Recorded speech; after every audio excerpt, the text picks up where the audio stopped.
So, and then, yeah, so this is the idea book, 250.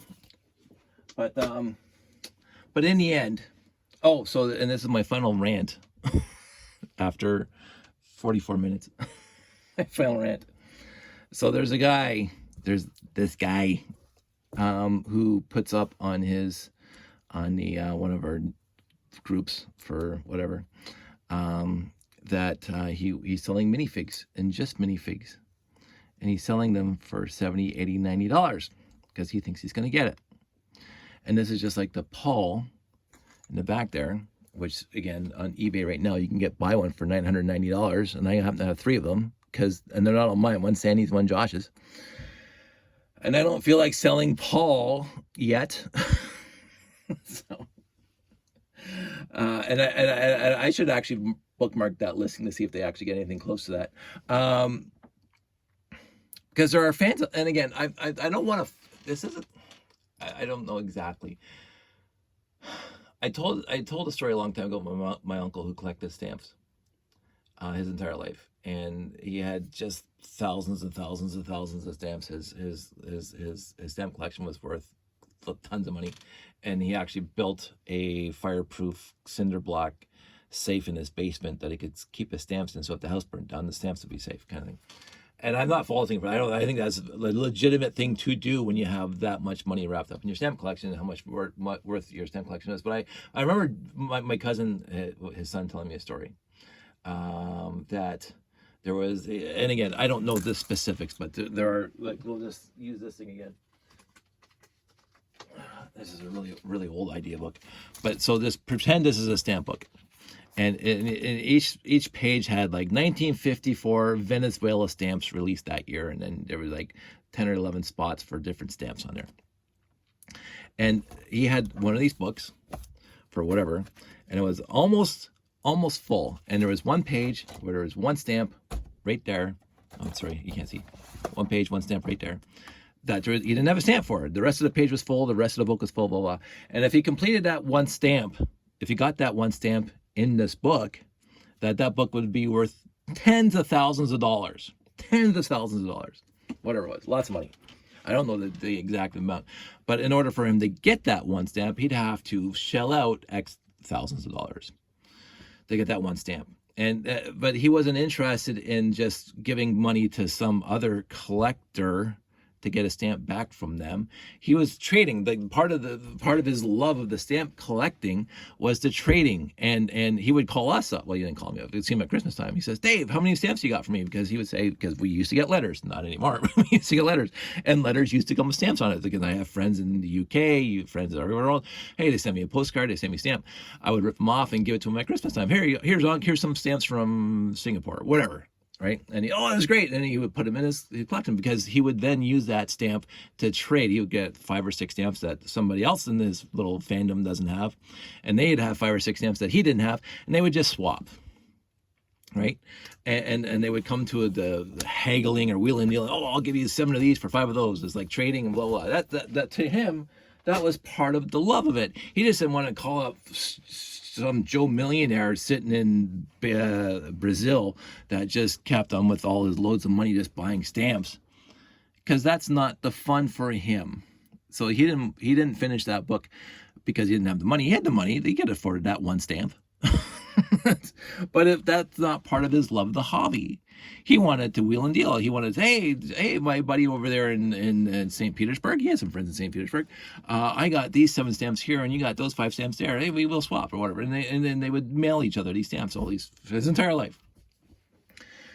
So he didn't complete the book, as far as I know. He could have completed it afterwards. I don't know. I heard the story about 30 years ago. so I have no idea, and there's no way I can ask him now because he passed away, unfortunately, last year. So I don't know if he ever completed that book. But I do know that this was his hobby, and this is how he wanted to manage his hobby. I can't. It's better. But if I were to sell that guy, okay, not that guy because he looks like crap. Let's find a good one. This guy, blue. There you go. If I were to sell, put it right now. If I were to sell that guy, I wouldn't be asking $90 for it. I wouldn't. It would not be in me too off unless like every other blue minifig in the entire universe decided to implode right now, and there's no other blue minifigs left anywhere, and somebody really wanted it, hey, I'll sell it to you. But I just have to wait a week. I'm gonna get one of these in the used lot. Like to me, that's not $90. And so this is where my lack of appreciation of quote unquote capitalism, and I think it's more than, this is not even capitalism, this is just stupidity, get rich off the backs of others ism. and this is, I've said this other thing with my final point, but this is I grew up in a house, my mom and I was told not to pick stuff at the table. That's for another one of my friends, by the way. And I didn't run my lint brush over it. I brought down a lint brush, and I do not see it right now. Whoops. I don't see my lint brush right now. It's down here somewhere. Nope, can't see it. Doesn't matter. So I'm not going to pick at the table. Anywho, I grew up in a house where my parents, as I mentioned 100 times now, were very, very socially aware and civically aware and societally aware, and my entire childhood was basically hanging out with them and doing stuff with them that made community involvement, that made the community better. My parents were active members of the local church. My parents were active members of the UCW, the United Church Women, active in everything that could be active in, including Boy Scouts. My mom and dad were very active. My mom was my cub leader. My dad was my scout leader. And most of my friends were in Cubs and Scouts because I see them at school and I see them at Cubs and Scouts, and they lived in the same neighborhood I did. So we all hung out together. So anyway, my mom and dad did not at one point treat the quote unquote poor kids differently than quote unquote the rich kids.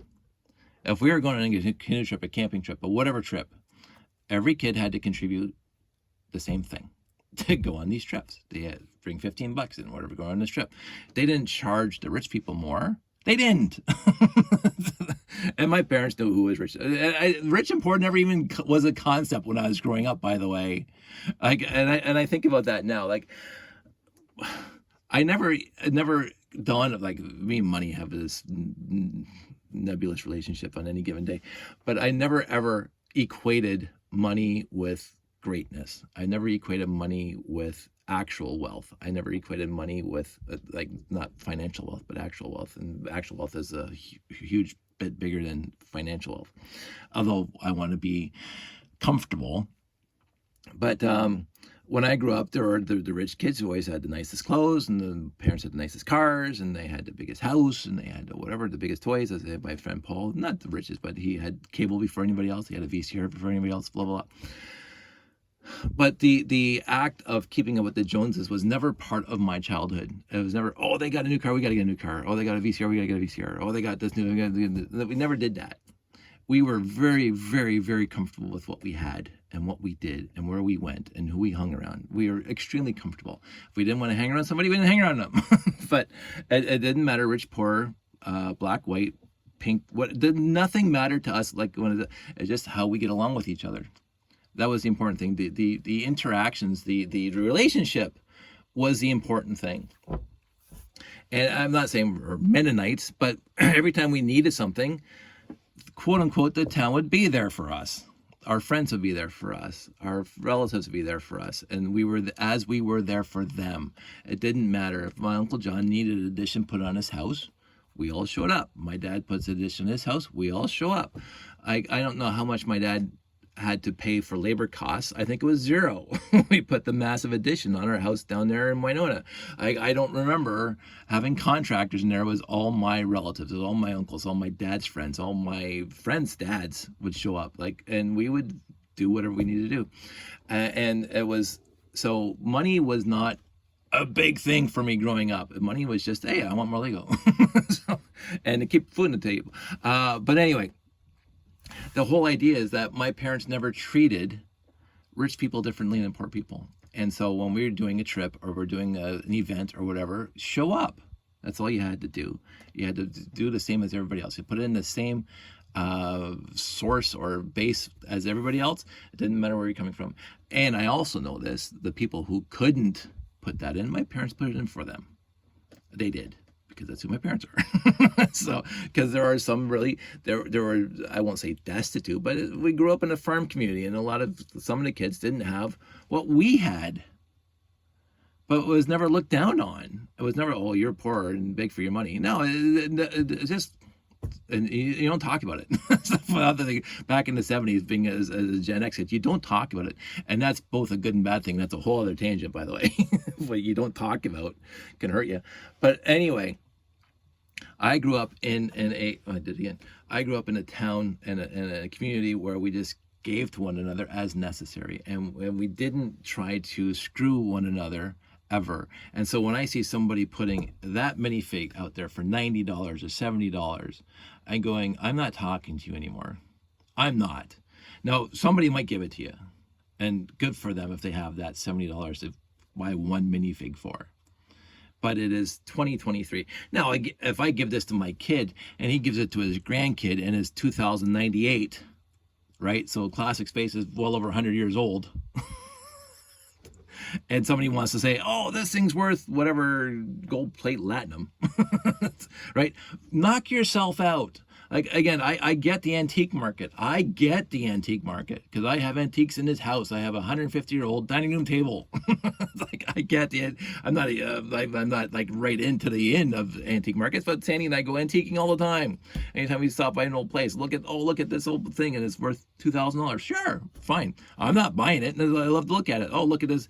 We go to this place in St. Catharines all the time, and they have like storm lanterns. The ones you used to see in those old movies, like Captain's Courageous. It's just fantastic movie, by the way. Spencer Tracy, I think. I saw it when I was a kid, and I just absolutely loved it. And so you see the storm lanterns with the glass and the kerosene and blah, blah, blah. And you go to these antique places, and you see them there. Oh, I saw this in Captain's Courageous. I saw that exact lantern in Captain's Courageous and blah, blah. And you know it's like 100 years old. Sure. And if I was in the market to buy one, I'd go over there and I buy it. But I'm not in the mood. And I'm not going to fault them for whatever price they put on it, because it's an antique and they don't make them anymore. Not that they make these anymore, but they made these 20 years ago, not 100 years ago. And so, and if you go on Bricklink right now, that guy is not $90 or $70. He's not. You can go into Bricklink right now, find a blue space guy for a lot cheaper. But they let it sit there, right, until all the other markets get used up, and then he says, oh, somebody wants this, $70. It's just like when I got the Star Wars ISD that's sitting below my desk right now, right? It's, I won't say mint box because the box is like a piece of crap because it's my footstool, but I go on Kijiji. Stop doing that. I go on Kijiji and I see that, oh, that set's worth $3,000. But it's the same ad that I saw there 6 months ago, and the same ad that I saw there a year ago for $3,000, because he's just waiting. He just sits there because that thing's not taking up any room in my basement. So sooner or later, he's hoping, or they're hoping, that somebody was going to pay $3,000 for that set. Just like somebody sooner or later is hoping to get $998 for that guy, right? Just let it sit there. I don't want to waste my time with it. I do not want to waste my emotional energy on it, and I think it's ludicrous that people do this. I honestly think so. I think it's selfish, straight up. It's idiotic, but it's your time to waste, and it's your integrity to waste, and that's, you know, the end of that. But I won't do it. I honestly won't do it. So when I put these things on, if I put these things, because again, I still have the issue with the Karens, if I want to say that. I hate using that word because I have a really bunch of good friends named Karen. The whiners that say, oh, that's not, it's like the comic book guy in The Simpsons. Oh, that's Luke Skywalker's not Mitten Box anymore. I don't care. I don't care. You look at this set and you say, this set is exactly the one they released 35 years ago. The glass is good. The parts are good, not faded. Whatever the Bricklink average is, and sell it. And if you like it, you like it. If you don't like it, don't whine, because you know what you're getting. You're getting this set exactly complete of this set. All the pieces are there. Some might not be era specific. What I do try to do is I try to make sure that the tiles themselves, the grill plates, have the groove in it, because grill plates, again, they changed the mold, whereas there's no groove in it from the early 80s, and they put a groove in it afterwards. So when I go into my collection of get grill plates out for reconstituting a lot. I will make sure that the grill plates have the groove, and I put all my non-grooved, like this guy. See, there's no groove in the bottom at all. Again, they changed the mold, just like they changed the mold in this guy. See, this got a solid stud on the top. That's to 1977, 1978. This guy on the top. This guy. So I when I come across old pieces that I think are old, I make sure this is just easy. So that's old school, and I pull them out. And so when I reconstitute earlier sets, I'm gonna have the right pieces for them. For the classic sets. To me, this isn't classic. This, of course, I got it when I was 11, but this isn't classic. I'm 55 now, 56. I know. I'm having such a tough time because I want to do it. I want to downsize. I need, quote unquote, I need to downsize. It's not an imperative from the family. It's just something I need to do because I have too much stuff. Bernstein Bears, I have too much stuff. And it's making me uncomfortable to have this much stuff. And I absolutely know there are friends of mine who are classic space fans as much as, or even bigger space fans than I am, that did not have the opportunity, did not have the access, did not have the wherefore, did not have anything like I had, because again, I was born at exactly the right time for classic space. I wasn't too old, I wasn't too young. If I was my brother's age, I wouldn't have been interested. If I was my sister's age, I wouldn't have been interested. But I got that 918 when I was 11 years old, and it piqued my curiosity, and I was a huge Star Trek fan and blah, blah, blah. And then I started buying my own because I walked into a job when I was 20, and I was making money and I was living in my parents' basement.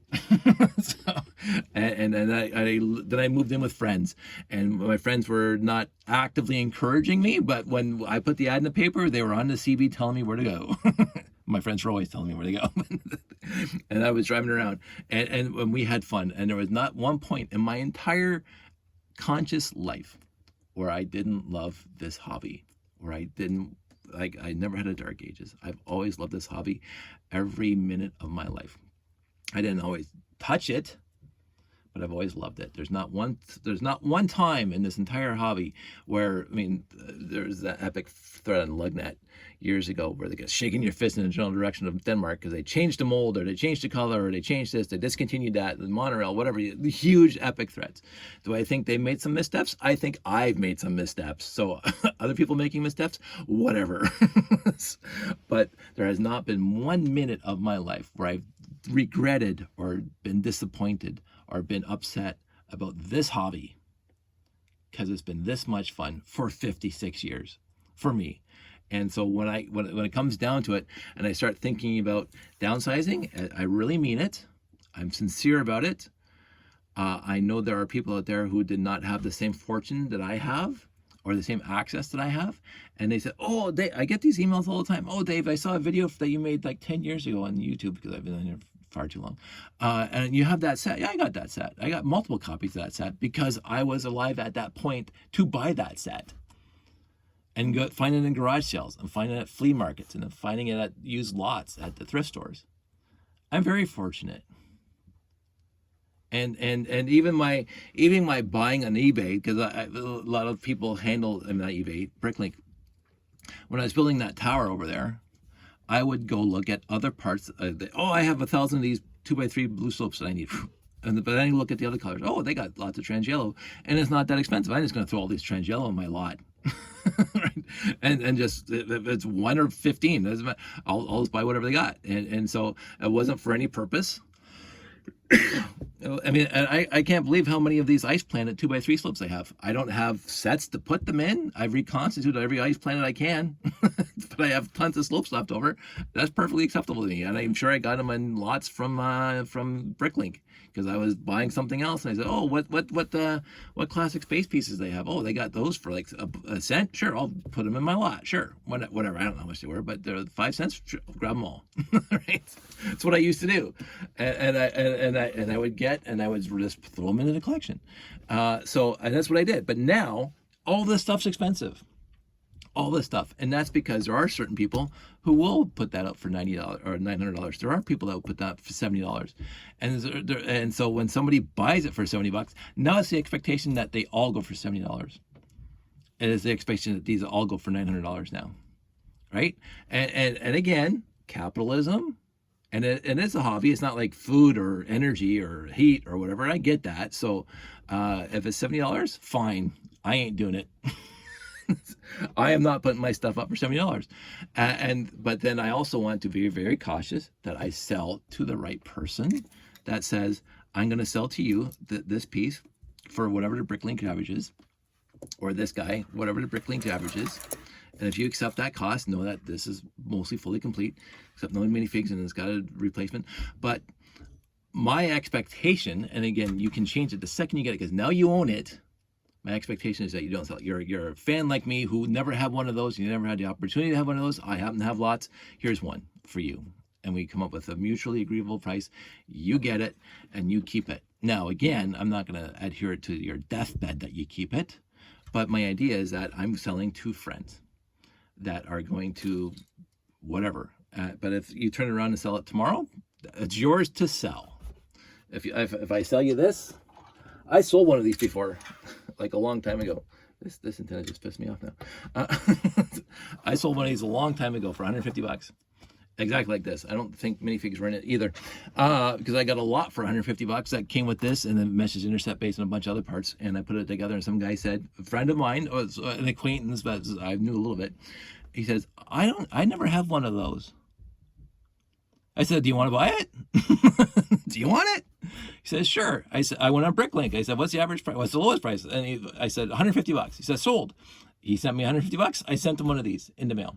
He got it. He's perfectly happy with it. And I'm sure to this day, he still has it because he's a fan like me. Right. So, but again, if you get one of my sets, when I start selling them and you sell it the next day, it's entirely on you. But if I find out about it, you're not buying from me again. Because that's not the point. The point is not for you to make a profit off of my good luck from my past. My point is for me to, quote unquote, share the wealth with my friends that never had the same opportunities I did. My parents didn't expect everybody, all the people who had luck and opportunity to pay more than the next person in our little forays out into the wilderness and camping trips and stuff like that. But they also didn't expect them to sell their share of that to somebody else and make a profit off it either. And that's the kind of the analogy I was going for with that. I do not want my good fortune to make you wealthy, financially wealthy. I want my good fortune to go to my friends who did not have the same opportunities and the same ability that I had growing up, and the same access that I had growing up, and the same encouragement that I had growing up, and the same, we used to hit garage sales all the time. We used to go to flea markets all the time. Oh, there's a box of Lego for $10. Buy it. Right? I put the ad in the paper. I mentioned that twice. I put the ad in the paper twice. Huge results on that. You're not getting that anymore. You put an ad in the paper, you're going to get one phone call, maybe. Right? Wanted Lego. This is basically all the ad said. Wanted Lego. And I did it in the early 80s and I did it in the early 90s. And that was a huge return. Or not early, late 80s and mid 90s. Huge return on that one. I doubled and tripled my collection with those two ads. And lots of stories about that I've already gone into. But anyway, so that was my rant. And since I did the whole thing again, I don't have to find that one. I just did it again. So anyway, that's it. That's all. I'm going to go have some dinner. I want everybody else there to stay safe, take care. And I don't know if I'm going to break this up across multiple days, but thanks for listening. Any ideas, any questions, any concerns, any sets anybody out there wants, just let me know. Honest to goodness, I have to downsize. But I want it to go to, it's like giving away a puppy. I want them to go to a good home. Not completely equating it with puppy, but I want this stuff to go to a good home. Because I don't have to get rid of it. If I have to get rid of it, I'm just dumping it. But I want to get rid of it to people who will want to keep it. So that's it. That's all. I will talk to everybody soon. Take care. Bye.